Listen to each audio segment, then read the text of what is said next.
were preparing the specifics of this, we felt her particular experience was really helpful. So I'm Lynette Fields. I am the Executive Director of Poverty Solutions Group. I've been involved in cross-community work really for over 30 years, and really was a part of founding Poverty Solutions Group that came out of community transformation and poverty reduction work that we have been working on in partnership with St. Luke's United Methodist Church since 2013. And happy to be there today. Adam, you want to introduce yourself? And then... Yes, hello everyone. My name is Adam Hartnett.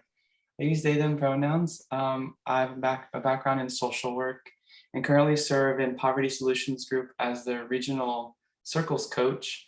And we'll talk a little bit about circles as we go, but I'm wearing my shirt today to represent. And happy to be a part of the CRC network as well. And Tiffany, do you want to talk about yourself? Absolutely. I'm never good at it though. My name is Tiffany Kelly. I currently live in the DC metro area. I've been here about 3 years, but I was born in Florida. I currently work for the federal government and work really hard in my area as an anti-poverty advocate. I use my experience as a descendant of generational poverty as a provider of social services that perpetuated some of these community ACEs to really aid me in doing the transformative work we need to do to stop managing poverty and really begin to end it. Thank you all for having me here. All right, we want to do some grounding. Thank you very much, Rachel, for having us read through the PJI principles again this morning for those of you who are there. Particularly when we're dealing with some really tough topics, and we're going to share some personal stories, we're going to some history about our community, some really tough things to grapple with. I'm just going to lift up one of the PGI principles, and it's the turn to wonder. People's reactions may surprise you or be different than yours, and I encourage you to turn to wonder and ask yourself why that might be. Often we hear something, and if it's different than ours, we might want to take a defensive stance, and I would encourage us to turn to wonder. We just want to also share that this is some real life stuff here in Central Florida, and it may trigger some things that you've heard in your own background, and just to be aware of that. And self-care is really important, and if you need to step away, we would encourage you to do that. And we always think it's helpful to let people know ahead of time so that they're just prepared for that. And also just another part of setting the context, we have cited our examples. We know we're living in an era where facts are often in conflict with one another, and what is a fact is often debated. And we would just ask for you to not, if you have a difference in opinion of what the perspective we're sharing, to not necessarily take that into the breakout room. Adam and I welcome input. If you have some other information that you feel that would make what we're sharing more accurate, we'll be sure to share our emails a couple of times throughout the workshop so you can contact us directly. But we would really want to create a hospitable place, another PJI principle in the breakout rooms where we won't necessarily be there as facilitators, but want to have a space where it's not necessarily argumentative, but helpful for the whole purpose of this conference. Does that sound good for everybody for setting the context? And maybe a thumbs up or for that. Thank you. All right, we can go forward. So we're just going to do an overview. It's really if you were able to join us yesterday, Dr. Johnny shared a lot of this, even some of the same picture. Let's go to the next slide, Adam. This is the 3 realms. I was so excited 2 years ago when in this conference we started to excited probably isn't the right word, because it's incredibly daunting and overwhelming when you put these 3 realms together. But for me, the excitement was we're broadening the conversation to get to more sources of some of the things going on in our community. And so I think this is a really powerful image.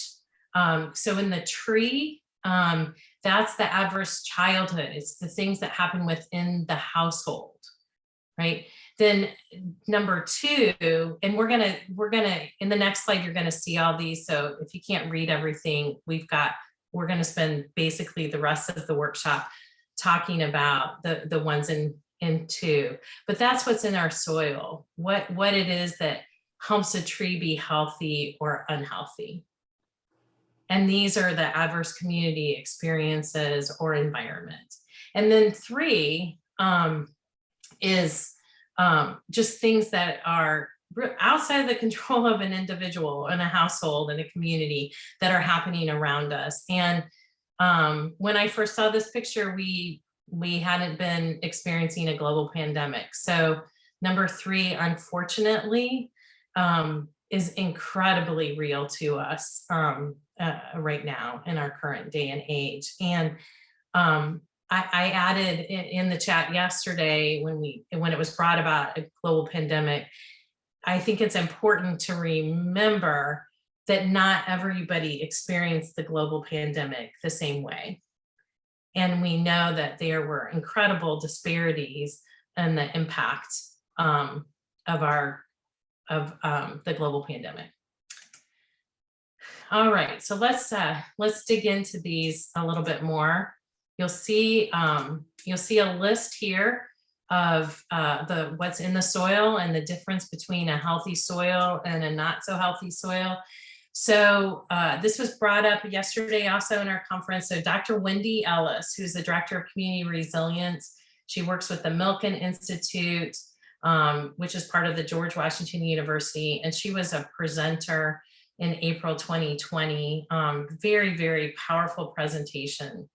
The pair of ACEs tree is planted in a soil steeped in systemic inequities and dysfunction, robbing it of nutrients necessary to support a thriving community.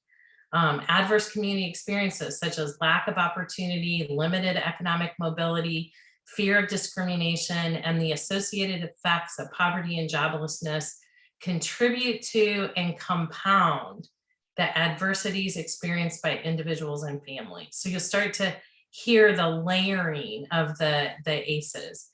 Often these community adversities are perpetuated because the community systems themselves serving children and families are not coordinated.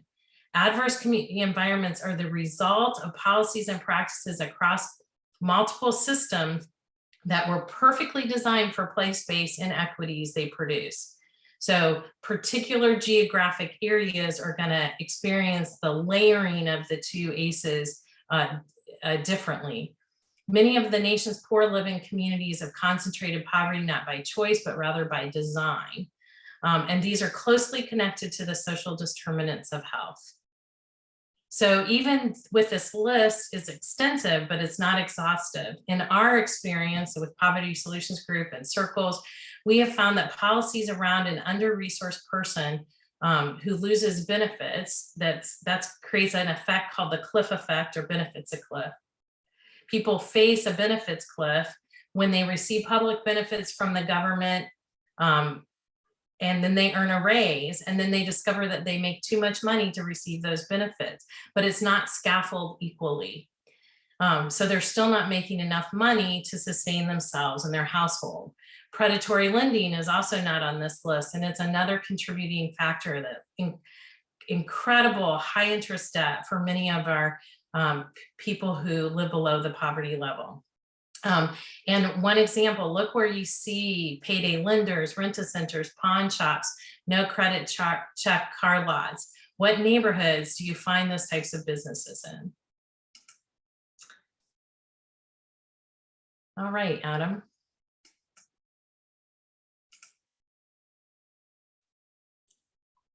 Yeah, before we move on, I'd love for Tiffany to share a little bit about her experience with some of these community ACEs. Absolutely. I can attest that I've experienced all of these in some form of or capacity.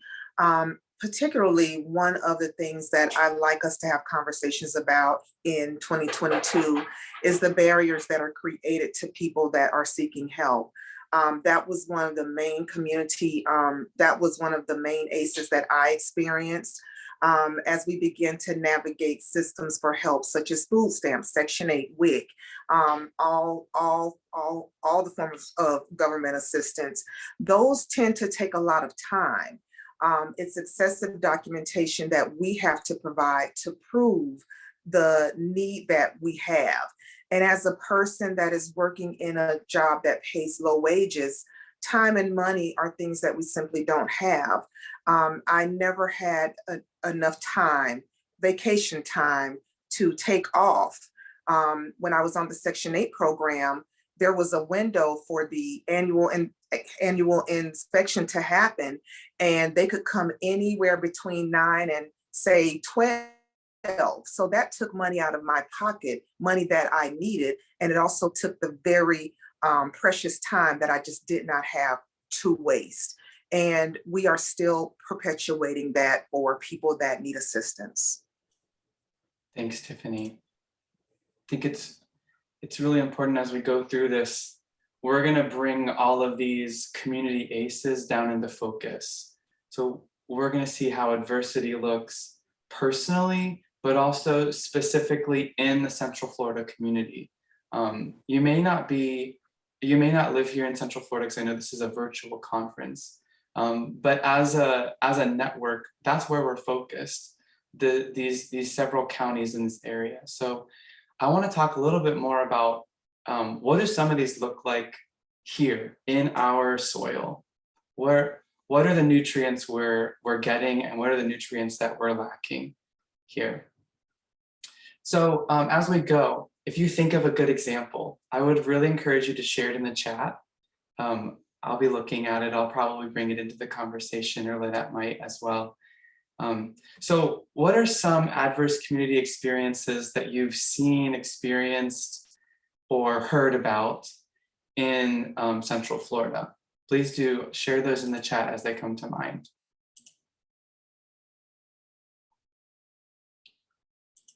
Yeah, Division Avenue, right? So that picture here it's a very, very clear depiction of something called redlining that Lynette's going to dig deeply into as we go. So in Central Florida, one of our adverse community experiences and environments is our landscape of substandard wages, which creates a high degree of poverty in our community. The ALICE report that the United Way produces really puts the picture into perspective for us. We see that in all three of our Central Florida main counties, there are high rates of not only poverty as defined by the federal poverty line, which is 14% in Orange, 12% in Osceola, and 9% in Seminole, but there's also a very wide margin of households who are considered to be asset limited, income constrained, and unemployed, still experiencing the weight of poverty while still holding a job and having financial assets, but still not really being able to cover all of their costs, right? So we see that the weight of poverty, this adverse community experience, is affecting half or more than the people who live in our communities in Central Florida. And it's not just that they're experiencing poverty. We see that poverty has effects across the landscape of adverse experiences as well. lack of access to available to nutritious foods that are critical to development and preventative health. We see that living in poverty decreases your ability to achieve academic standards across the early learning into post-secondary learning. And really poverty affects you in a more visceral, emotional, psychosocial way than we talk about usually. We talk about the financial effects of poverty, but when you're in constant fear of losing housing, utilities, transportation, ability to connect like phone and internet, access to good education for your children, not enough time to sleep, it piles on and piles on to these adverse experiences. Let's see, I see there's a lot going on in the chat. Yeah, Tamila said affordable housing is a big issue. Rachel said Bithlo has poor water quality, inadequate housing, lack of resources, transportation, and medical, right? So extending out into the east side of Orange County. Tiffany said there's 2 residents of Winter Garden reached out to her about not being able to get healthcare on time to cover what they need. And community health centers specifically discharging folks from the hospital and not really being able to cover their needs in a timely manner. Jessica works in Holden Heights area. She sees children crossing OBT to get to school, a 6-lane highway, right? The safety hazard of the environment. Yeah, and there's even more. Rachel, Kathleen, Jolie Vane and they're all sharing in the chat, so be sure to check those out. Another pretty huge adverse community experience is structural discrimination. And I say structural discrimination because often we hear the terms discrimination. I think it's really easy to think of the way we treat each other, so our interpersonal kind of interactions. But the adverse, and that can be an adverse experience, of course, and it's influenced by our structure. But I say structural discrimination, so we can take a look at those isms: racism, sexism, heterosexism, transphobia, ableism. These are other ways, other adverse community experiences that show up in our community. And just a few illustrations of racism in our community. In Central Florida, Black folks are 2 to 3 times more likely to be arrested and 4 times more likely to end up in jail for drug and weapons violations that happen across the racial spectrum. So that's compared to white folks. And of course, there are other demographics of race that aren't represented in these statistics. But just to illustrate that discrimination, that structural discrimination affects people in many ways. Also in Orange County, the Black unemployment rate has consistently doubled the white unemployment rate since the 1960s, consistently doubled. So another employment discrimination persists across time in Central Florida, in Orange County. Also, women in Orange County continue to be paid about 25% less on average than men for the same positions, the same work. And these discrepancies vary across education level and occupation. So we see that structural discrimination isn't a foreign concept that we can just kind of like point to in other communities. It exists here in Central Florida as well. And Adam, I would like to add something to that as it relates to the criminal justice system. Oftentimes when the person that's being affected is a woman, the entire family is destroyed. The children are parceled out to foster care, and re-entry is even more tough because you have to be able to work and have a place to live for you to get your children back. Mm-hmm. And once that record is there, that's nearly impossible.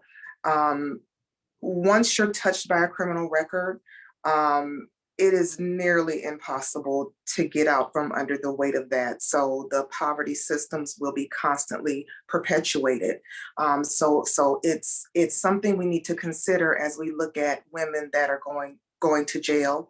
Also living here in the DMV, We don't have bondsmen in this area because people don't have to post bond to get out of jail for low level offenses. And when a person that's in poverty goes to jail and they can't bond out, that definitely will shift the trajectory of what happens to their family. Yeah, thanks, Tiffany. Thanks for shedding light on that. Adam, if I can add just one thing really quickly too. I was appalled when one of our circle leader families had a teenager in their family that was did commit a crime, sent to the juvenile center, though that crime hadn't been tried yet.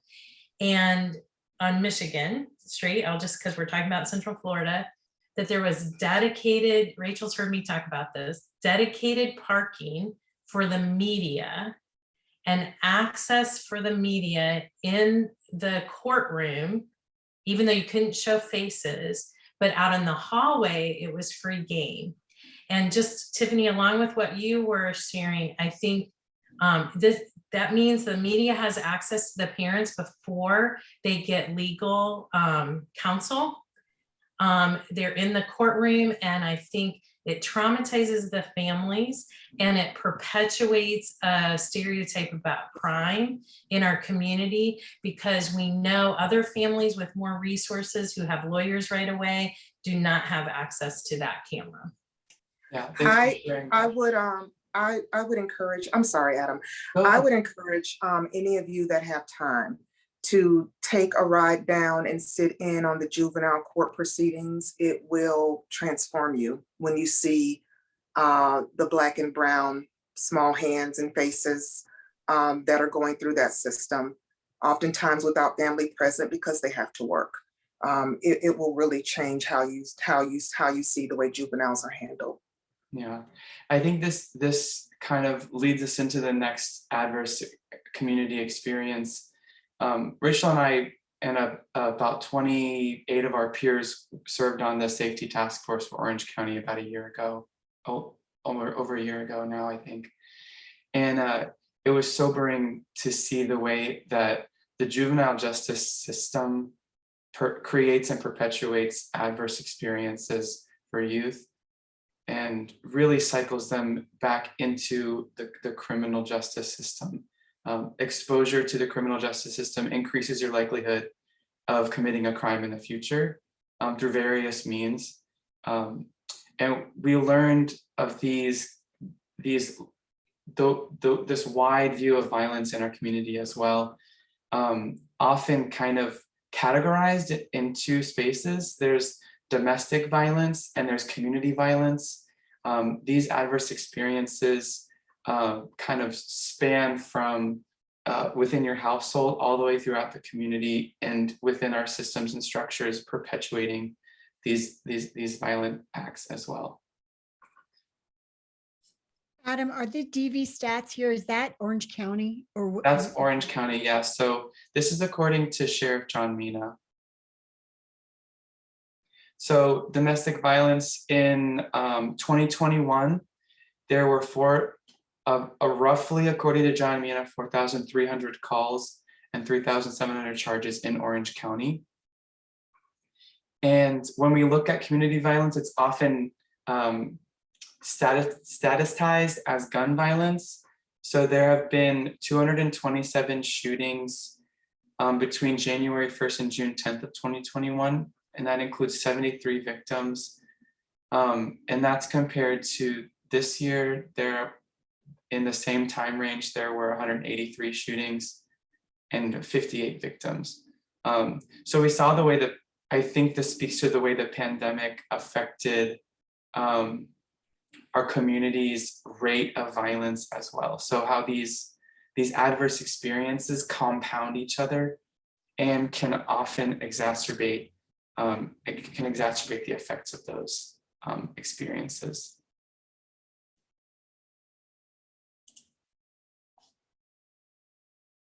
The last adverse experience that we'll kind of brush over until we dig a little deeper is around food scarcity. So we know that that we have plenty of food in Central Florida.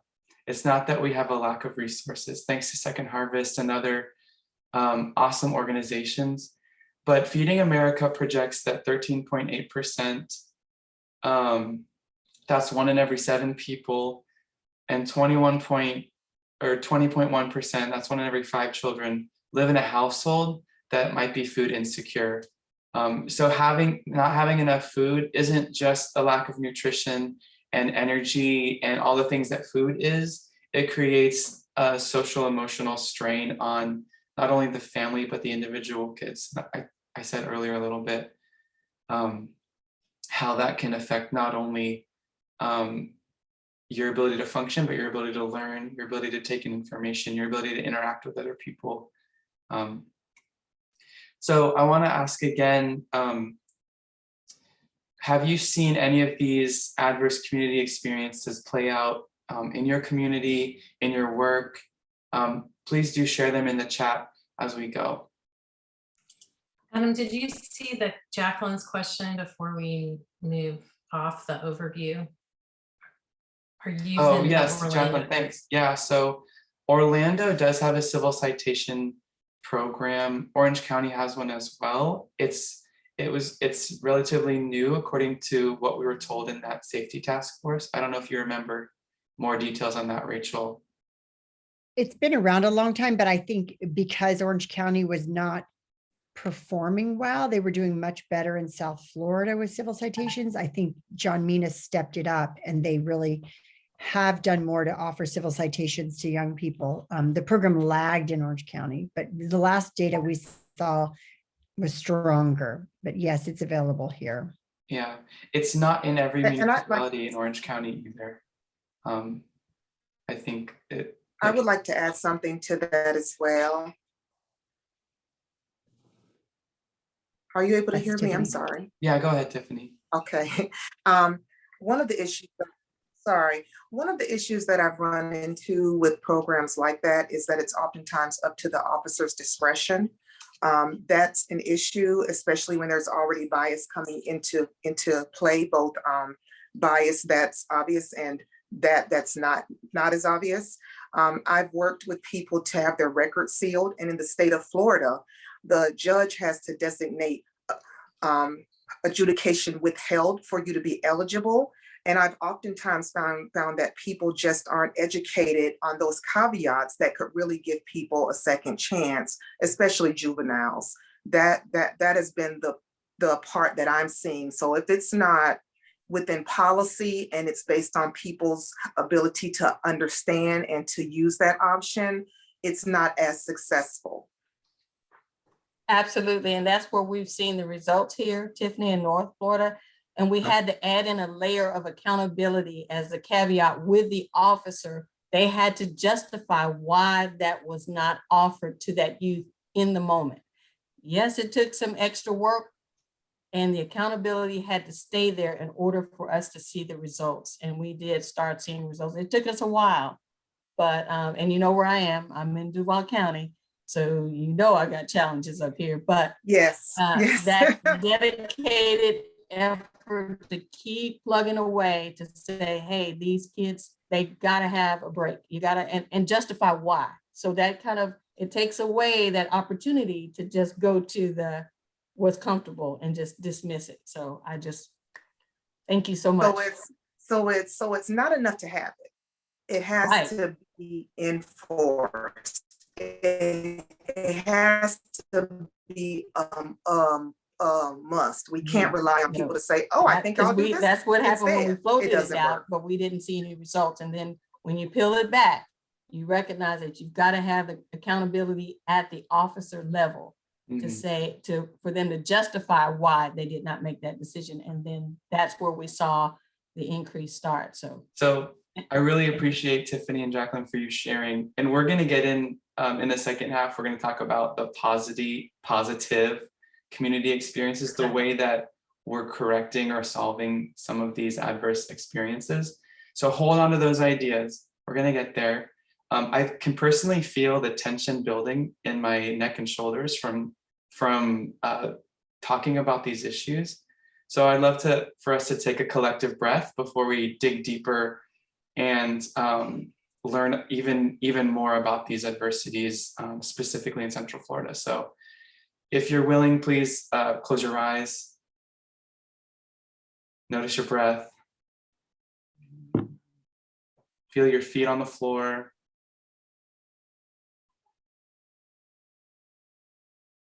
Take a deep breath in, expand your belly. As you exhale, remember that you are doing the right thing. You are in the right place. And the arc of justice always bends toward progress.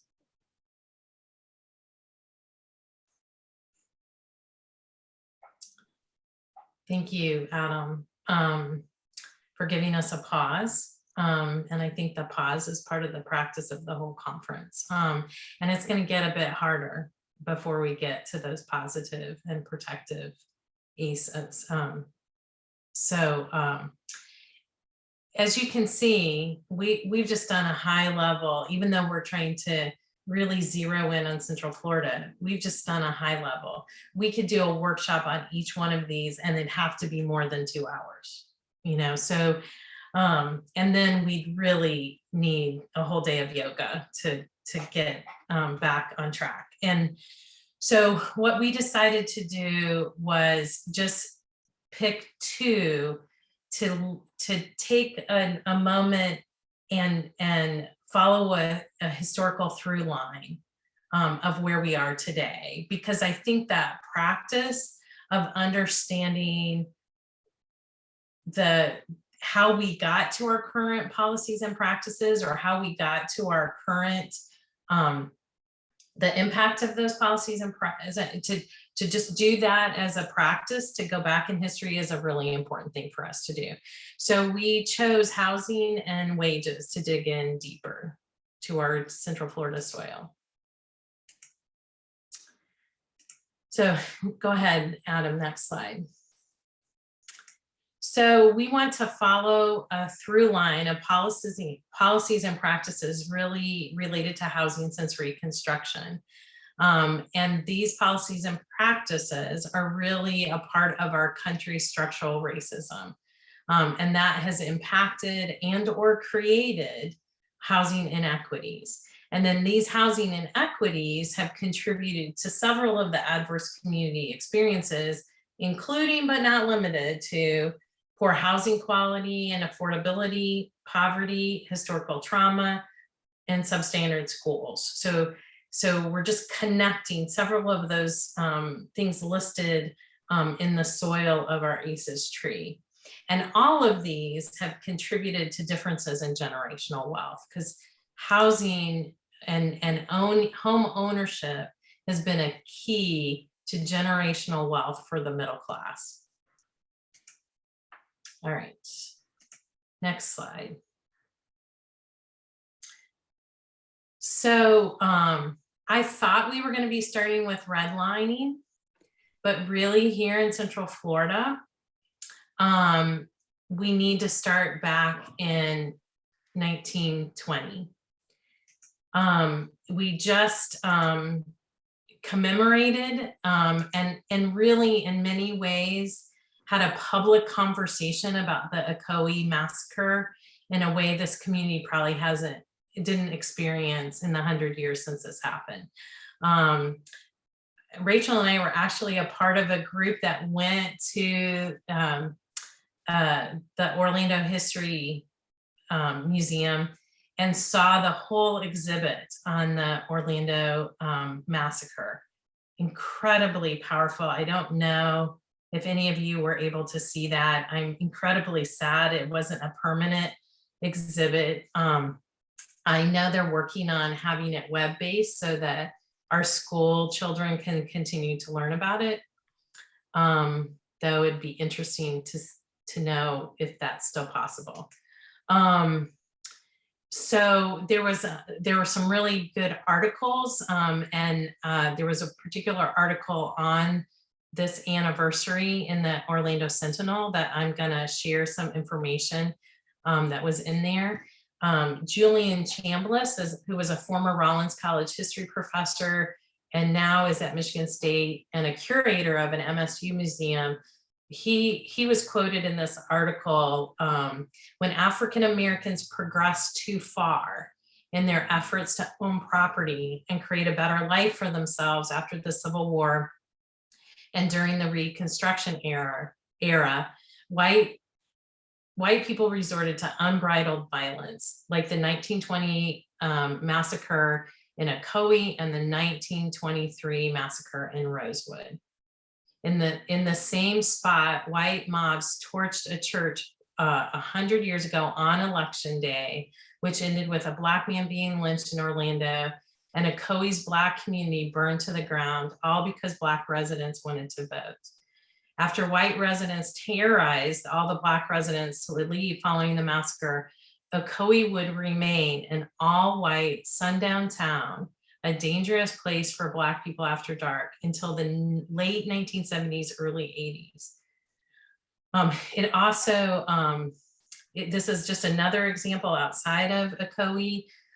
Developers put protections on Winter Park's Virginia Heights neighborhood in 1920 that prohibited future homeowners from erecting houses worth less than $5,000 or selling them later to anyone who was not a member of the Caucasian race. And that was a quote is attributed to Scott French, who's a UCF director of public history. And Adam, maybe we could put that article in the chat if people want to read more. It's really powerful. And this quote that I put on the screen from the curator, Pam Schwartz, who, oh my gosh, she poured months into putting this exhibit together.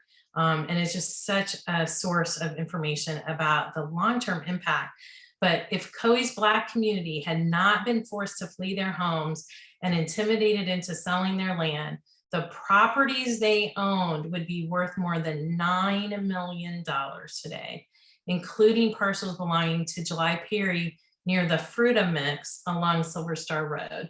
So in this article, you can even see this neighborhood at Fruita Mix. Very sobering. All right, so next slide. Then we get to redlining. So you can read, this is actually from the National Housing Act bill. In the National Housing Act of 1934 established a new government agency called the Federal Housing Administration, FHA, to regulate interest rates and mortgage terms after the banking crisis in 1929 and in the early 1930s. The FHA prepared neighborhood security maps that were largely based on racial, ethnic, and economic status of residents. Policies under this law guaranteed federally backed loans to whites and legally refused loans to Blacks and anyone else who chose to live in or near Black neighborhoods.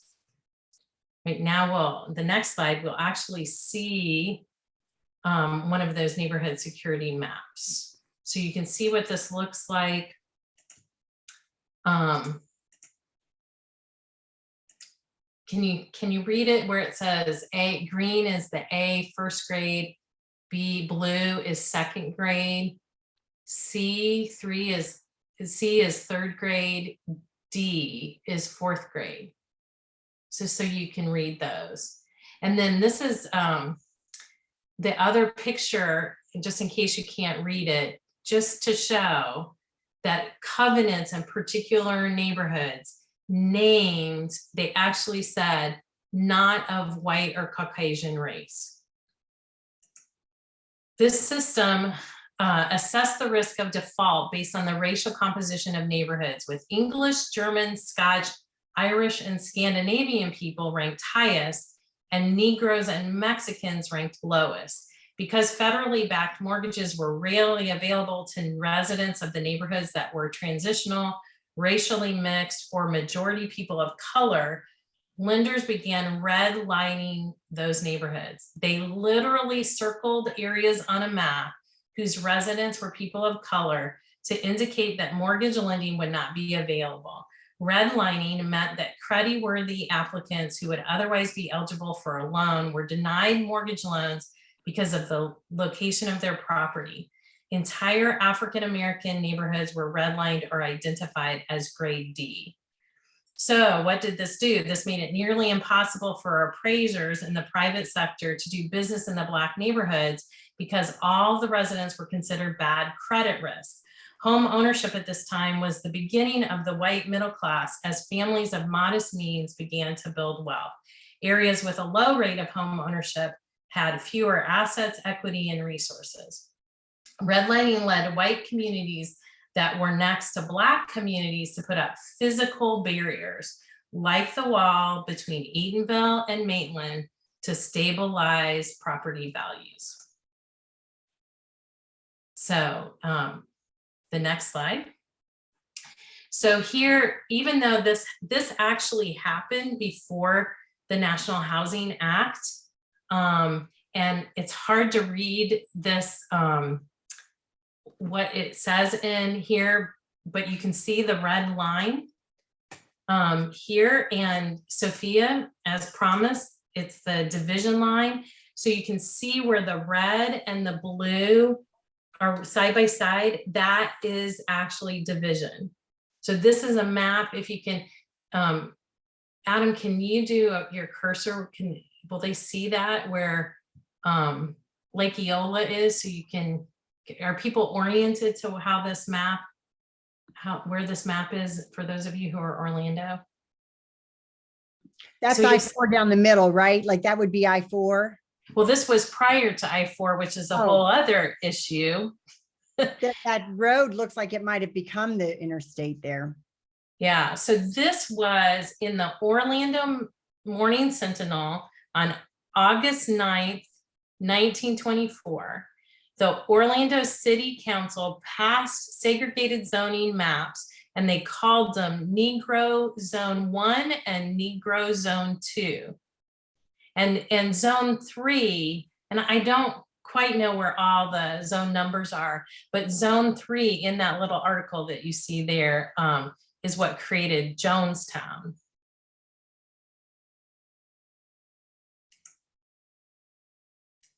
And then you bring it up to current day. And so this is where what it looks like today. And you can see, so the gold is Hispanic, the blue is white, the red is Black, the green is Asian. So we still have concentrated, and you can trace this back to how we had different neighborhoods graded. And Rachel, you did a great setup. Also quoted in this article in Orlando Weekly was,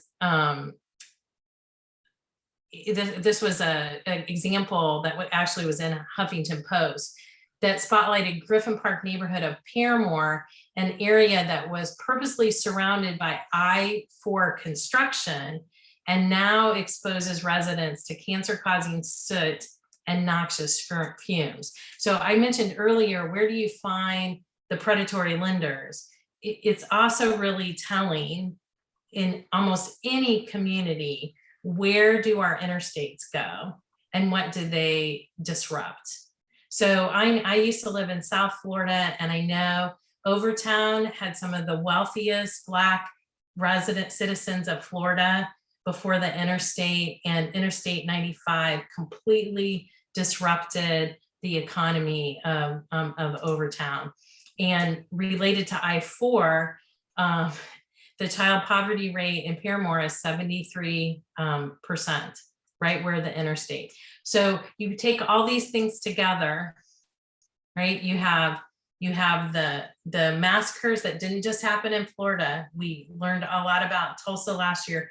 All across the country, there were these burning out or sending devastation on Black communities that were becoming economically self-sustaining and stable.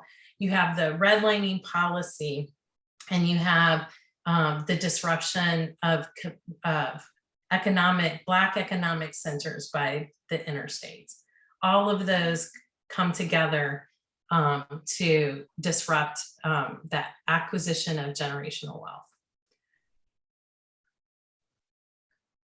All right.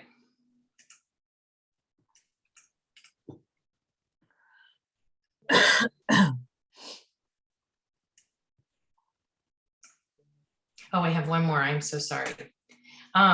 So this just is a graphic that was provided from Dr. Wendy Ellis's work at the Milken Institute that just shows I think it's an incredibly powerful infographic of how the policies that connect to the racial and ethnic exclusion, that connect to the home ownership, that connect to the wealth of different racial groups.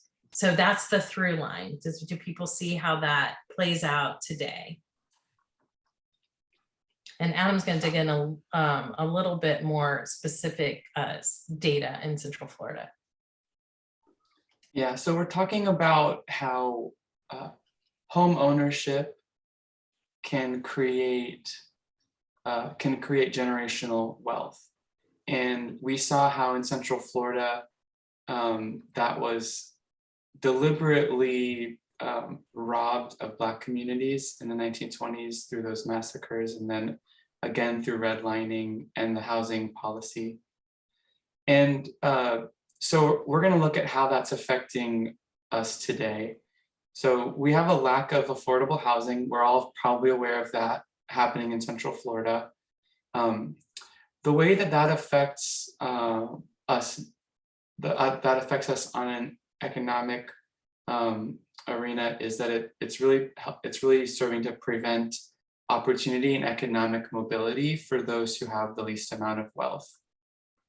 The gap in wealth between the wealthiest Central Floridians and the poorest widened by about 23% between 2008 and 2017.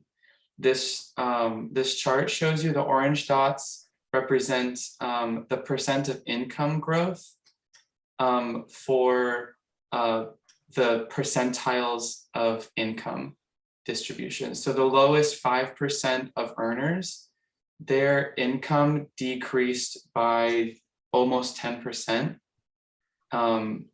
between 2008 and 2017, while the highest earners, their income increased by about almost 25%, right? Or 23 is what I said earlier, right? It's compared to housing costs. So we see that housing costs are actually increasing over the course of time for the lowest income earners, and they're decreasing for the highest income earners. Housing costs are disproportionately changing based on your income across time. So we're seeing that those who earn the least amount of money are also having the most hardship with housing, the highest degree of hardship with housing. Housing costs are decreasing for those who earn above the area median income, while costs for those below are increasing. These rising house costs are preventing those with the bottom income distribution from having any capital. All their money is going to housing and probably creating debt, right? Even with the emergency rental assistance programs, this is still happening. That means they're unable to relocate because they don't have capital. They can't take risks because they don't have a safety net. They can't move up the income ladder because of all these challenges. They can't say, let me try out this new job. Let me go back to school and increase my education, because they have no margin because of the way that housing costs are affecting those with the lowest wages, the lowest incomes. And not only are the wages and housing changes so disproportionate for the lowest income earners, they're also having to live in places that have the poorest housing quality. This is a picture taken, I think, from Paramore or the West Lakes community. Roughly 56% of renter-occupied units in Orange County have one or more substandard housing conditions. and about 39% of owner occupied in Orange County have the same. So these poorer housing quality, as you might imagine, they lead to poorer health outcomes, as well as a higher likelihood of crime occurring in these dilapidated or kind of under cared for buildings. So it's housing doesn't just affect housing, right? And it doesn't just affect wealth or income or it affects so many other areas of livelihood, of your experiences. And Adam, I just want to take this opportunity to say really quickly that I've been able to access a higher education and a better job because largely for the time that I was experiencing poverty, I was able to access subsidized housing. That really is what made my path easier because I had to reduce work, but as my income went down, my cost of housing went down. That is an essential piece of navigating to a higher economic status. Absolutely. Yeah. And this issue of housing affects not only, like as Lynette says, the air you breathe, the water you drink, your ability to care for yourself, the amount of crime in your community, but it also affects your access to education. So going back to this image of the way that through that policy, we created these grades for communities. Schools are still funded based on property values. So the values that were determined by this racist policy is still affecting the education that you get today. Your neighborhood property values affect the amount of funding that your school gets. So we can see that this is directly related to racism in our policy and our structures through these security maps, through these residential security maps, these grades.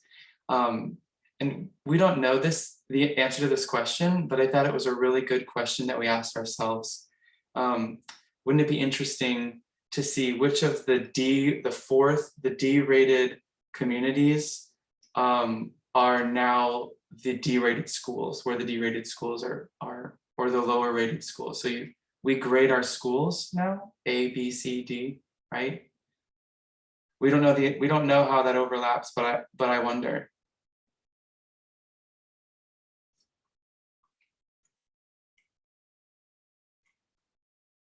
All right. So this was a lot. We're going to take a different kind of pause and go into breakout rooms just to have a little bit of time to process. So we just want to ask you what surprises you or doesn't surprise you. How are you feeling? Is there a way forward? Is there any kind of solution? It's not going to be long. Just talk about whatever you have time to talk about in your breakout group. And Adam's going to start those. Yeah, I'm just going to copy these questions and paste them in the chat so you all can see them when we go into our rooms. How long will we have? For about 5 minutes, maybe less.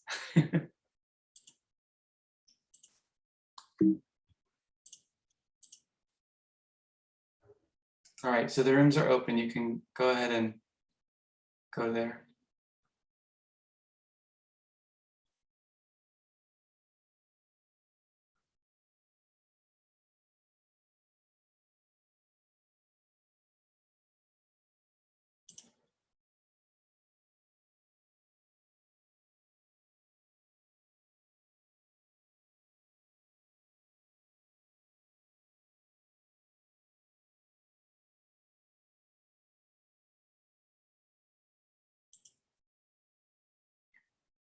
Tiffany, are you there?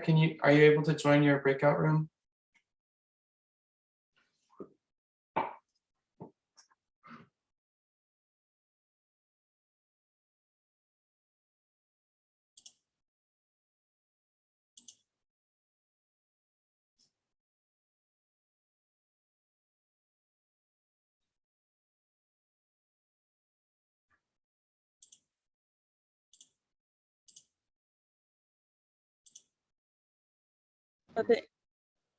I'm not surprised about the information, and also I'm just trying to figure out how can we stop talking and start doing? You know, what policies need to be changed? How can we keep helping the youth, helping families, supporting them, creating financial wellness opportunities? You have a high renter occupied homes. Where are these people that own these homes that are allowing this stuff to happen? So these are kind of my questions, and I'm more actionary now than really talking and learning about the information.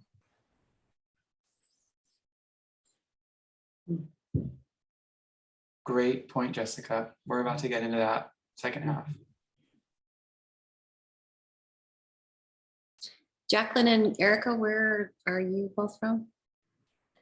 So I'm from Orlando. I work for Devereaux. We connect services to youth and adolescents that have mental health, autism, intellectual developmental disabilities, all up and through Florida, out of state. And so we definitely get youth from Central Florida that obviously go through the same thing. We have one of our residential treatment centers right in Pine Hills. So yeah, it's a lot to see. And I'm actually from Brevard, but learning more about Orlando, and I live here now, but it's good to see the maps and the breakdown and seeing the different sections and things of that nature. So yeah. And I'm in Northern, in the Jacksonville area with DCF. And it was amazing because I'm learning all of the history. I'm helping to lead the work in Jacksonville, and hearing the history, the commonalities, the redlining, and all of the things that have resulted this generational poverty, and why, as Jessica said, all this information, but why it can't move forward.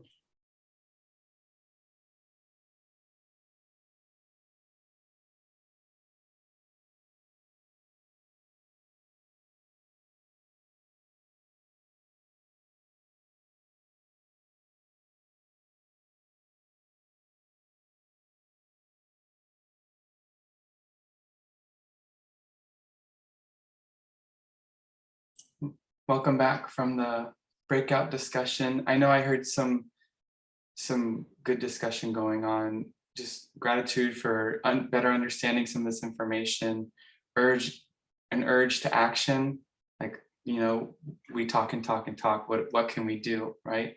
So I'm going to cover one more area that we're going to dig a little bit deeper on, and then we're gonna take a look at positive community experiences and community-based solutions. So getting into that, what are we doing to curb or eliminate some of these adverse experiences in our community? So we're going to dig deeper on substandard wages. Of the 50 largest metros in the US, Central Florida is ranked 50th in hourly median wages. So this chart, you can't really see it, but I blew up the bottom 10, and there we are. Orlando metropolitan area is dead last for wages, trailing. There's Jacksonville for you, Jacqueline. You're fifth to last. Yeah. So our median area wage is $17.59 an hour. That means half of everyone who's earning income in Central Florida earns below $36,588 per year.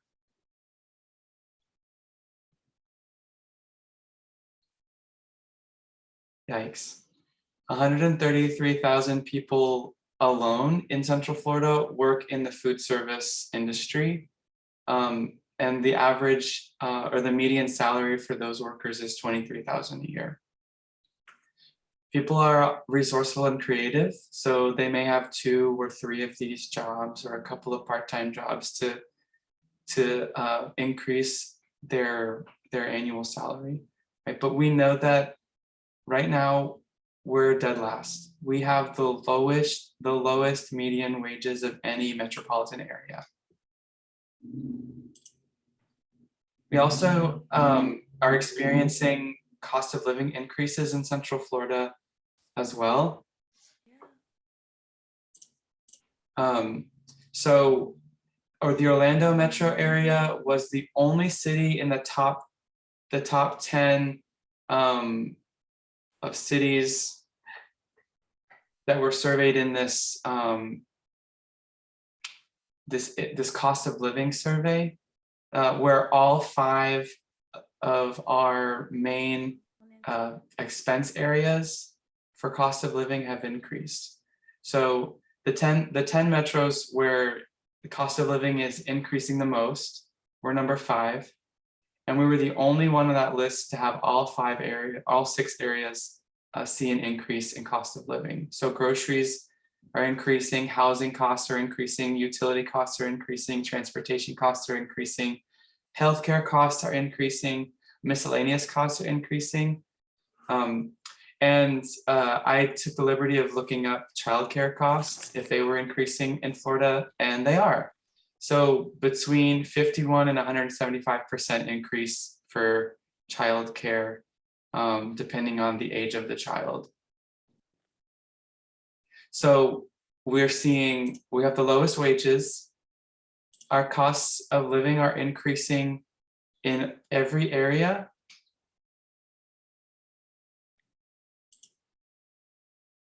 But we're asking ourselves why? Why is this happening? The easiest answer, and it's not the only answer, is the nature of our economy here in Central Florida. It's heavily based in tourism.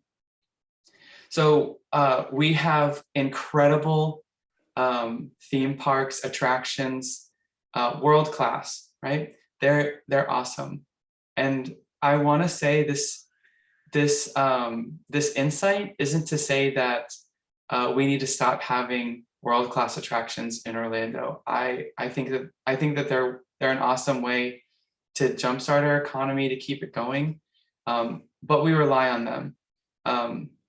And not only do we rely on the tourism economy, we as a community invest money into increasing the amount of tourism opportunity we have here.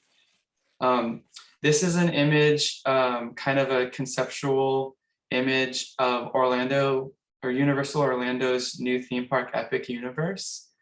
And it received $125 million in subsidy from Orange County and $16 million in subsidy from the state of Florida. So a total of $141 million in government subsidy to make this theme park happen. So we're asking ourselves, what do we get for all of that money, right?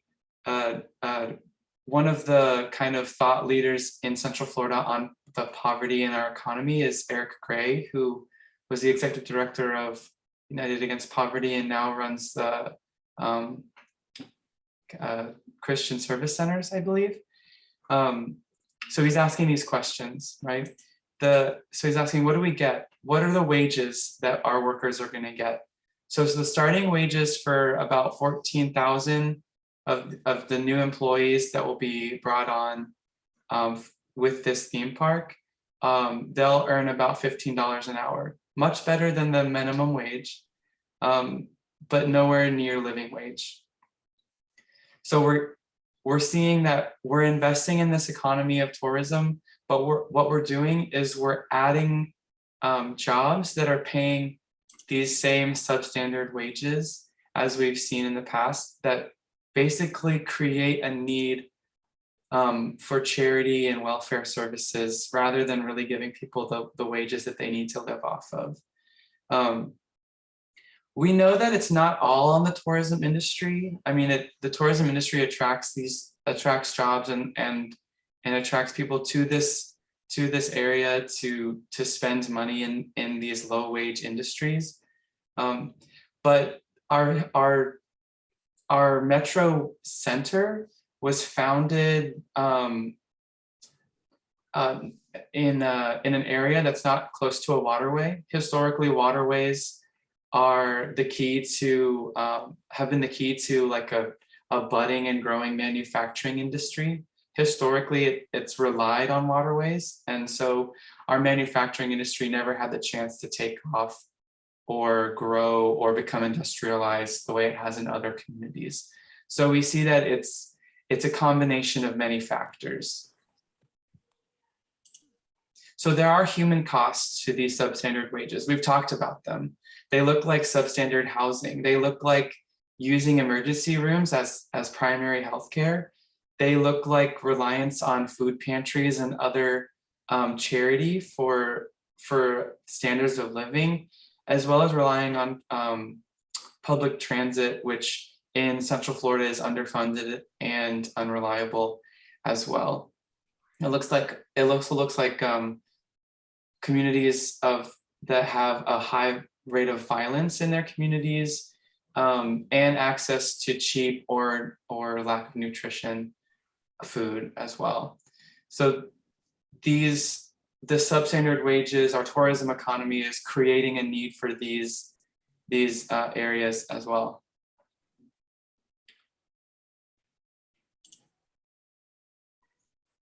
So now that we've exhausted our knowledge of adverse community experiences in Central Florida, I want to send us back into your breakout rooms for a moment, just to check in. So you had a chance to kind of digest. Linda, do you want to say something? Yeah, I just want to remind people of the practice we did yesterday of serial testimony. Just make sure everybody in the room, we put together small groups on purpose. Just if you can make sure everybody in the room has a chance to talk, that would be really meaningful in the breakout group. So thank you for that. Yeah, thanks, Lynette. So we want to provide a space to just check in with yourself. How is this information sitting with you? Where do you feel it? I was talking about I can feel the tension building up in my back, right? What stands out to you?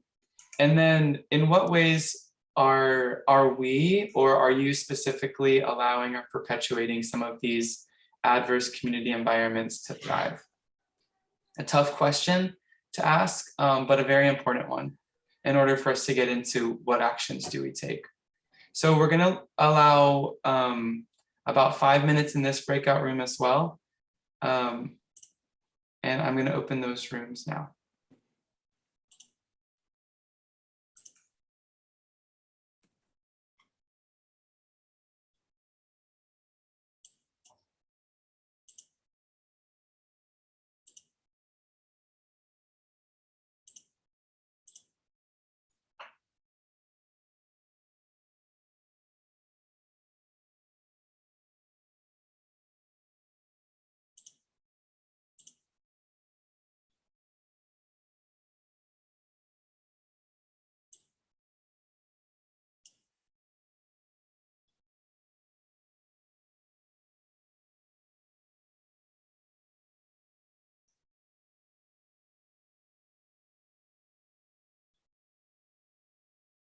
Tamila, are you having trouble entering your breakout? I went into it, but somehow I must have hit something and came back to this one. Okay. You could let me join again. Yeah. So if you have do you have a toolbar somewhere on your screen? There should be a breakout rooms button that you can click on, and you'll be able to join breakout room 3 again. It was there earlier, but I don't see anything now. Oh, I do see it. Got it. Thank you. Awesome. Roger, Tiffany, are you all there? Are you able to join your breakout room?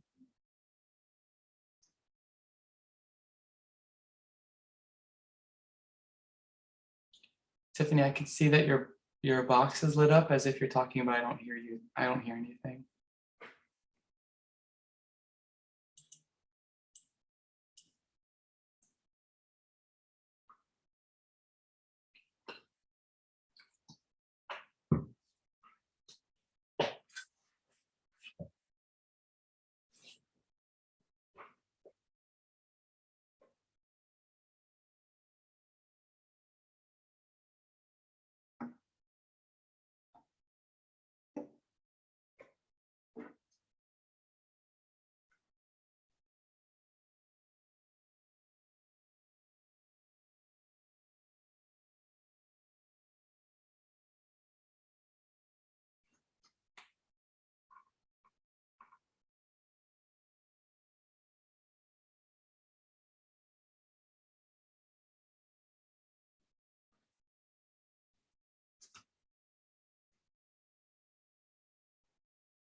Welcome back, everyone. We're hoping to use the rest of our time to get into a little bit more action-oriented discussion. So I'll pass it on to Lynette to lead us through this next bit. It automatically put me on mute. So we don't want to leave us all in despair. So we want to talk about some potential positive community experiences. Once again, this is not exhaustive. We are mostly sharing specifically from our experience as Poverty Solutions Group and Circles of some things we've seen work.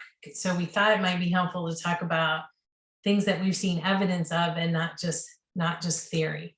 So so we have a model that relates to the PACES work and the work of the CRC network, and it's why we have seen it to be so valuable to be invested in the network as we continue to evolve as a community of how we become more trauma informed.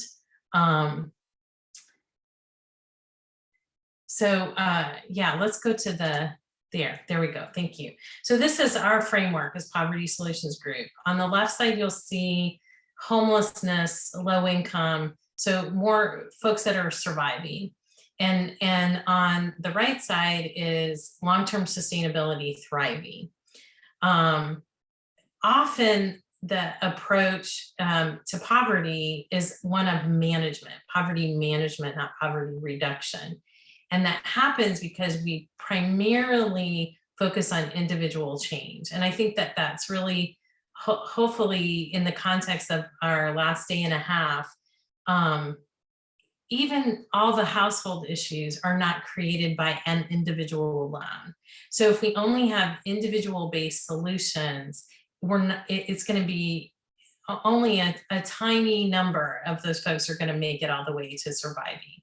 So you can see this crisis to stability as we focus only on individual change, people cycle between crisis and momentary stability. So we believe we need to add this community change. So the awareness that we're doing is really important. How do we look locally at things that we can change that maybe could be low-hanging fruit, which is a really good metaphor to use when we're talking about a ACEs tree, right? Some things are not that hard to do. Like one of the things I see, and Tiffany, you were talking about it earlier about the time needing to take off work, right? Some of the hours that our organizations that are helping organizations are open are not adequate hours, and it forces people to take time off. If you're a salary person, you can take time off and still be paid, right? If you're an hourly person, every hour you have to leave, right, your job, you're losing pay, right? So that's at the community. That's an organization can decide what hours they're open, right? So an individual alone, that middle, we just put cliff effects as one of those, right? An individual alone may be able to find some stability, but they do not have control over all the things that we've been talking about today in regards to overall community rate, wages, the mass transportation, the housing, right? Hopefully that's really making sense, right? So if we focus on community change, we become more self-aware, we become knowledgeable, we build social capital, bonding and bridging. We believe, and we've seen that helps people move from surviving to thriving. And that's really what we're about. So Adam's gonna, we're not a social service agency. We aim to partner, kind of pass the baton, and we walk alongside families and individuals for an extended period of time so that they can really cross over that poverty line. And as I said, work toward thriving rather than surviving.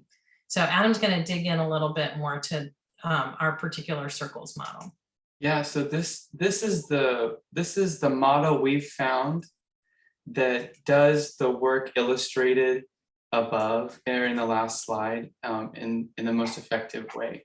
So we partner with Circles USA to really create a different system. This is going back to some of the information that Dr. Johnny shared yesterday that we were like, wait, we're doing this, but we just didn't have the language to talk about it. So thank you so much for that.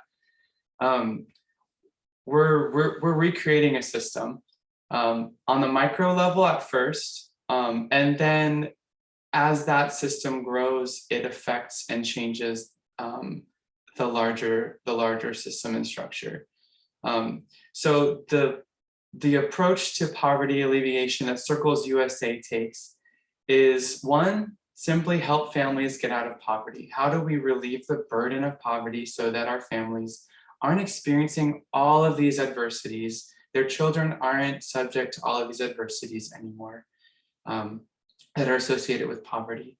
How do we help them to build the resources, create plans, and move from that surviving or that crisis to stability churning all the way to thriving, to really sustainable, over what we say, over 200% of the federal poverty line.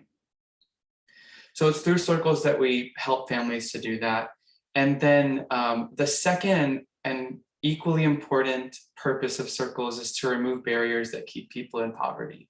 So this is the systems thinking. We understand that poverty, like Lynette said, it's not caused by individuals' choices or bad choices or individual circumstance on its own. Those circumstances are a result of systems.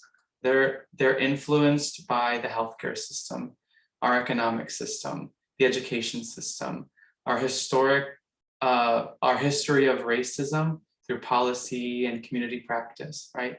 It's rooted in these systems. So we're taking this approach and saying, it's not just about individual change, although we can do that.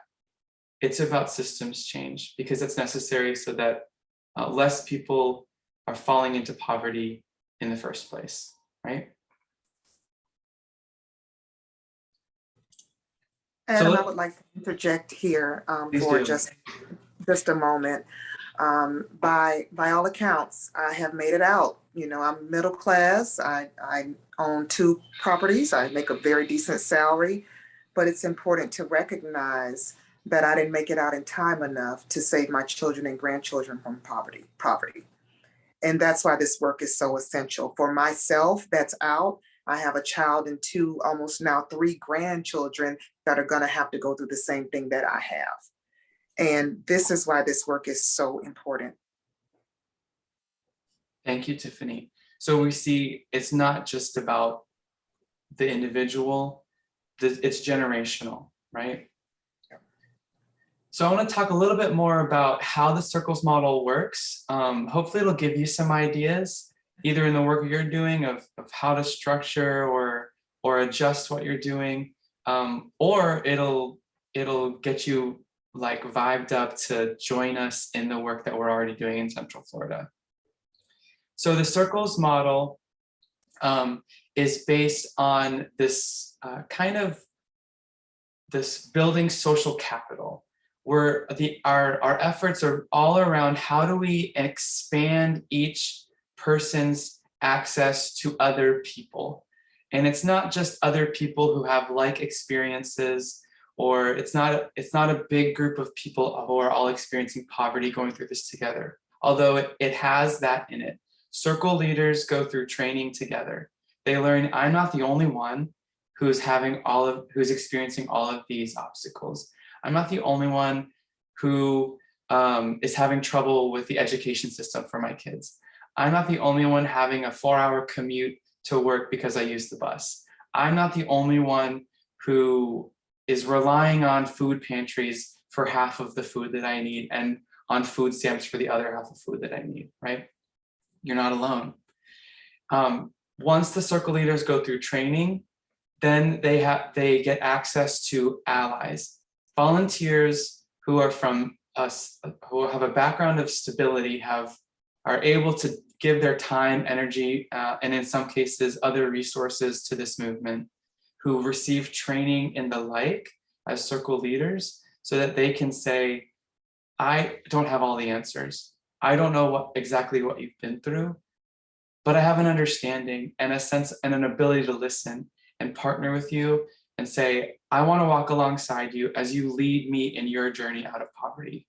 So they get access to 2 or 3 of these allies. That's why the green circle is bigger, because there are more allies than there are leaders. There are more people coming alongside the leaders to say, let me join with you in this fight, in this process.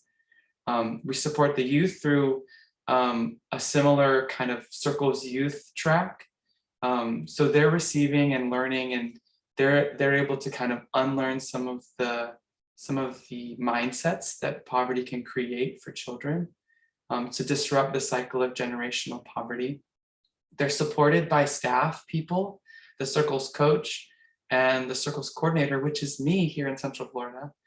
The coach provides direct support to the circle leaders and the allies so that they know how to build those relationships that are required to work together effectively on not only individual and family goals to reduce poverty, but also to work together to address those systemic barriers together.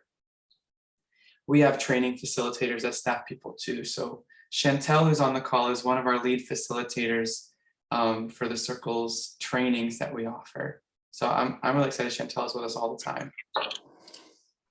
Hi, everyone. This work works, so let's work it. That's right. Thanks, Chantel. And then we surround these communities of people, these growing and budding relationships, these plans to reduce poverty with resource teams. These are teams of volunteers, sometimes partner organizations, sometimes in the future, many of you, I'm sure, to come alongside these communities of people to support them with jobs and education resources, pathlines to careers that pay a living wage, right? The services team to connect to relevant services that are needed, often mental health services, housing services, educational services. The community team to structure the heartbeat of this community, which is a weekly meeting where everyone gathers together, eats together, and then does the work in various ways. The recruitment team, which helps to spread the word about circles and gets people in and trained into this community of poverty alleviation, and a Big View team which leads the fight to address those systemic barriers. We call it the Big View because it's taking a larger, wider view of poverty. So the circle leader will go through this 18-month process. That's really important for us because we're not trying to fool people into thinking that it's an easy, quick fix. Moving the needle on poverty is going to take time, energy, effort, and a lot of resources. We haven't seen the needle on poverty move for the better in over a generation. So we know it's going to take a lot of time and energy.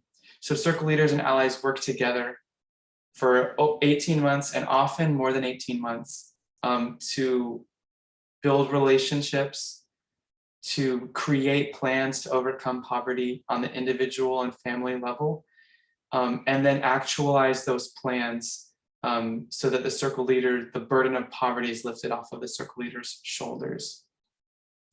And often at the end of their cycle through the circles initiative, circle leaders take on leadership roles in their community or within the circles community, becoming allies to future circle leaders, serving on resource teams, becoming training facilitators, as Chantel has done, even becoming board members in our organization, which Chantel has also done. So there are many ways that the circles process is transformational to help circle leaders use their voice, find their voice, use their voice, and create change on their own behalf and on behalf of others in their community. We want to talk about some other tools that we've discovered that are helping to bridge the gap and reduce the weight of these adverse community experiences as well. So I'll let Lynette take over now. Before we do that, I just want to, I don't know if Tiffany's available right now, just to share. I am. Okay, I saw your beautiful picture, but just, you know, any thoughts you had about Circles trying to recreate a more positive, hyper-local system, and just your thoughts about that. Absolutely. One thing I've struggled with is that I felt the marker of success was to leave my community that was under-resourced, not realizing the amount of treasure that was within the community that needed to be unlocked. I have since been able to dispute what we've always been taught, that we need to leave the area. And a lot of that came from my work with Circles as a Circles coach. I was kind of the go-between between the leaders and the allies, but I also did provide sort of a targeted case management approach because I did know quite a few of the resources, and I was able to tap into my own experience navigating out of poverty. And this program truly does unlock the potential that is in every community that is under-resourced. One of the main factors was the advocacy of this program. Lynette and Adam single-handedly helped people realize what was going on at a higher level that was going to affect their community, and that never would have happened. We just don't grow up with that experience. So many things happen to us that have been planned out that we have no clue about. This program absolutely works. I just had one of my Circles leaders reach out to me because her daughter was accepted into Howard University here in DC. It made me feel so magnificent to be that connection for her as she's coming here to this wonderful city. Just exciting work. I can go on and on and on, but this works. So thanks for leading me right into this very well, Tiffany. So I almost forgot to share that we track the results of Circles. So income increases, right? Education, access to education increases. Employment going from part-time to full-time increases, right? Home ownership increases. All these things that we've talked about in this presentation, in this workshop, are affected by Circles, because Circles doesn't just say, let's drill down on this one thing. It says, where do you want to go, right? Do you want to find housing? Do you want to own your home? Do you want to find more reliable transportation, right? And all of this happens through this module of social capital here, really taking time to invest person to person, peer to peer, to achieve these results in our community and across the nation as well, and Canada. And Adam, you touched on something I think is super important that may have not been heard exactly. It's the leader's choice. Circles doesn't tell anybody what they need to do. They want the leader to articulate their wishes and their dreams, and we envelop them with support. We don't ever tell them you need to go buy a house, you need another job. The focus is, what do you want? And people that have experienced poverty are very rarely, if ever, asked, what do you want to do? And Tiffany, you mentioned something a little bit ago about still hearing from Circle leaders. I will say, and Adam and I are both trained social workers. This model is not how we were trained to do social work. We were trained to create boundaries, not give out your cell phone number, not, right? That's what we Tell were us trained. tell us more about this, Lynette. I think this is really instructive. And tell us, is it what's it like not to have those boundaries and those barriers? Like, is it? Well, and I'm considerably older than Adam, so I had a lot more years like creating the bubble, right, and the boundaries. I'm not going to share, like, because we were taught that that was enabling, right? Circles were like, where we say, we'd love it if you created a friendship. The allies and the leader, along with what Tiffany was saying, the leader designs a plan.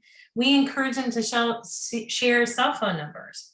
Now, we do that after 20 plus hours of training separately.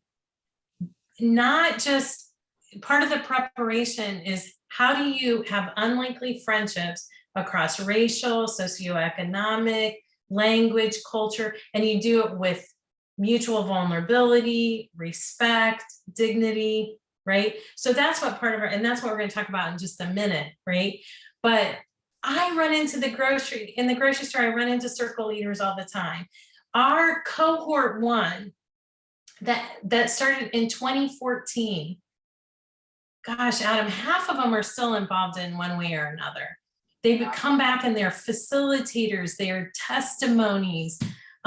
We have somebody that finished, I think she was cohort, it was when Tiffany was with us, who just came knocking on our door and it's like, I'm ready to do a habitat house now. Can you help us with the application, right? It's just, you have to get it was uncomfortable, and now I love it actually, because you have a long-term relationship and you know what works and we know what doesn't work. When you create more of a mutual relationship, you get to more honesty, and not always, and Tiffany and Adam know this, and Chantel, right? We don't always get it right. That is for sure. Not every match circle is a fit. When it is, it's close to magical. It is magical. Because you have these unlikely alliances that would never exist the way our communities are designed today. Never would they run across each other, because it's not, right? So powerful, Annette, because this is the only way we're going to get to where we want to be, is if we know each other, we love each other. If we stay so segregated socioeconomically or ethnically, so this is, I love that you said it's not how we're trained, because it's teaching us that we're training wrong. We're training to divide instead of what you all are doing is breaking all the rules and coming together. And I'm in love with this. Thank you. But now here's the thing. If you're primarily doing charity and relief work, you don't want to give out your cell phone number, because it's never going to end and your calls are going to be on Friday afternoon. Notoriously on Friday afternoon. But that's not what we're doing. And so it's not just the training, the whole design has been inadequate. If it wasn't inadequate, with all the money and all the volunteer hours, we would have reduced poverty much more significantly in the past 40 years, 50 years, right, since the war on poverty, right? How many resources, the design and the training, I think. So we want to take a few minutes, and then we do want to leave enough time to just do this, to generate, but we want to just share a few other things real quickly. Because share 1 minute. I'll share 1 minute too. Go ahead, Chantel, sorry. I was a leader in the program about 4 years ago. It took me about a year to actually get in the program because I had a waiting time and I wasn't in the community that it was being led.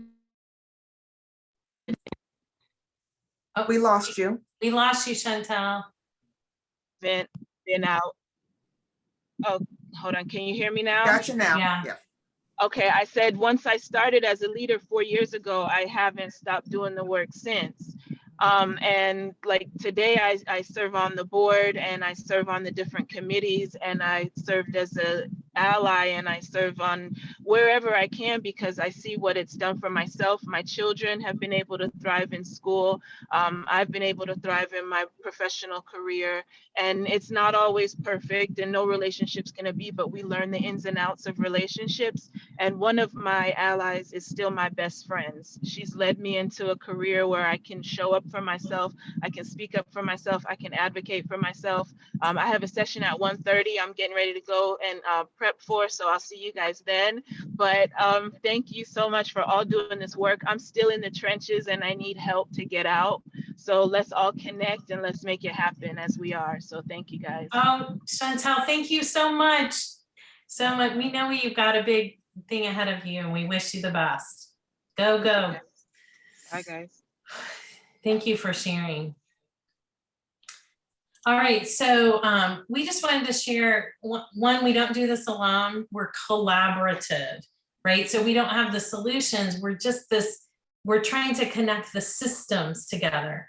So one of the things we're really excited, since we've mentioned the cliff effects a couple of different ways, right? So it's when the benefits drop.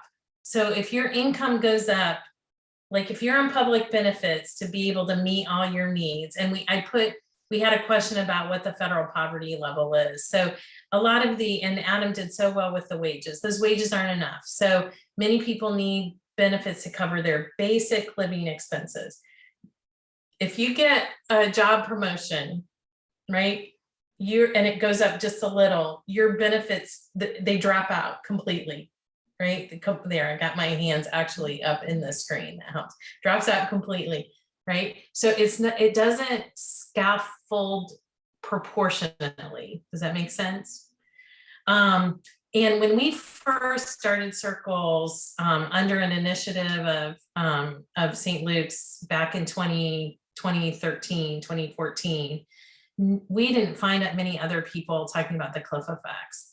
And one of the really challenging parts of finding a solution for this is that the benefits are all under different departments, and some are county level, some are state level, some are federal level, right? There is not a cohesive system. So the Federal Reserve Board of Atlanta created this calculator. We actually, Circle Central Florida is one of the pilot groups. We're still working out the kinks. The hope with this, it hasn't gone public yet as far as I know. I do believe CareerSource throughout the whole state of Florida is also working with the cliff effects. There are Circles chapters across the country. So it's starting to get out there. This does two things. One, it helps you identify when you meet that threshold so you can plan for it.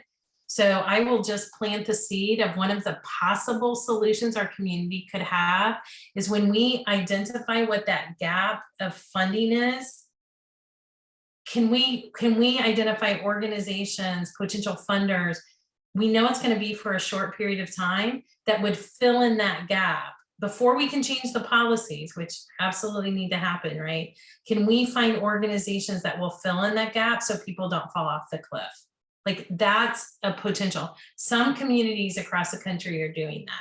This tool helps us identify what that gap's going to be and can also identify that it's finite. It's not a lifetime commitment. And then the other thing is, Tiffany's been talking about this so well today. There's just a lot of information that's not readily available. This Cliff Planner is a career planner. So you can identify a potential career for you to go in and be able to calculate the cost and calculate your potential income to be able to anticipate what your overall educational costs will be, and as your income goes up incrementally, what that income gap will be. It's really, it's so promising. I will be very honest though, we're still struggling on how it can work as designed with the long-term impact, but it is the best thing we've seen so far, and they are absolutely committed to keep working the model. So that's one thing. The other thing we've kind of touched on But we do a lot of preparation. We really call it immersive learning rather than training. Training, often we think in our minds as a check off a box, ooh, I've done my training. Immersive learning is more interactive, experiential, hopefully an ongoing lifelong commitment. So we have partnered with organizations like Bread for the World, who created this incredible racial wealth gap simulation. It's one of the like we touched on one, the National Housing Act policy. This looks at 13 different policies. This is a learning simulation we do together with the Circle allies and the Circle leaders, so we can have shared language. This shared language and this shared background and education is one of the ways we can create this kind of mutuality and dignity within the match circles. We do talk about the trauma related to poverty. We talk about privilege. These are some of the things we're trying to do to become a trauma-informed organization. And it's not only our staff, it's the whole community is learning this together. And as you can see, as we have people with lived experience is at every level of our organization and a part of the leadership as much as possible.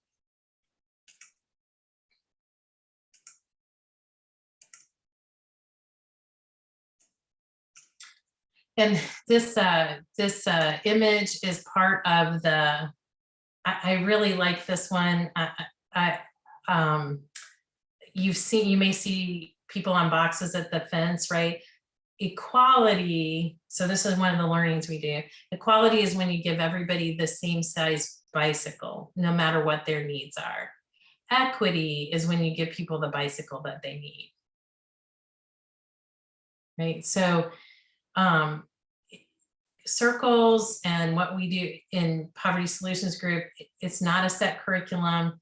It's not a cookie cutter response, right? And as Tiffany shared, circle leaders develop their plan, makes it a little messy. Our boundaries are a little messy, but we're looking at creating a more life-giving, hopefully healing-centered, hyper-local system so that we can have change at least in small cohorts at a time. And I think we're ready for, and we only have a few minutes left, so.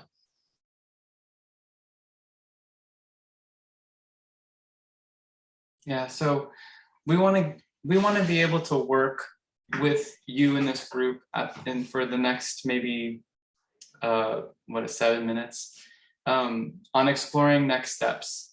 So answering any of these four questions, I shared a link in the chat. If you can click on that link, and you should be able to access another slide where you can share your thoughts with us, your responses. So we're gonna go ahead and do that. But before I switch to that slide, the questions we want to kind of think through. What is your next step? Now that you have been through this workshop, you have this information, at least in your mind or in your memory, and you've seen some of those positive community experiences and environments. What's your next step? What might you do differently? How might you adjust what you're doing? Additionally, maybe you're here representing an organization or a department of an organization. So what's your next step in that regard, in your professional life? And then for the CRC network, what would you recommend is the next step for us? How do we kind of take on this systems level work to address not only poverty, but the whole range of adverse community experiences and environments?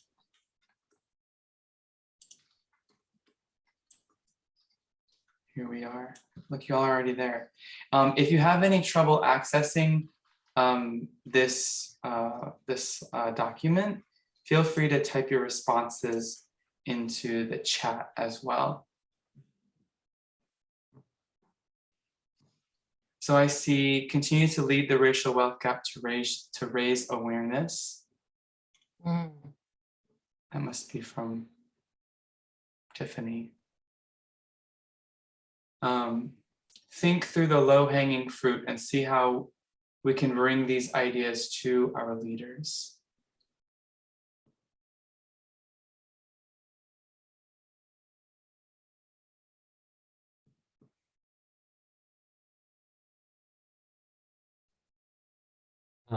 Adam, could I just make a comment? Yeah. So I'm reminded of a beautiful quote, and this is a safe enough space that I can say it. A quote that a Brazilian archbishop who was a brilliant man who was grounded in Christian sort of liberation theology. He said, Dom Helger Camara, who said that when I feed people, they call me a saint. But when I ask why people are hungry and poor, they call me a communist. Mm. And I think that it gets at a very, very pointed question here, which is the one that is looming in the background. And if we don't actually try to address it head on, we're not going to really get to where we want to go. And I'm just going to say it. I think the time has come that we have to ask ourselves as a society and get into some really uncomfortable places with especially people who are in positions of power and have a lot of money and influence. What is the value of a human life?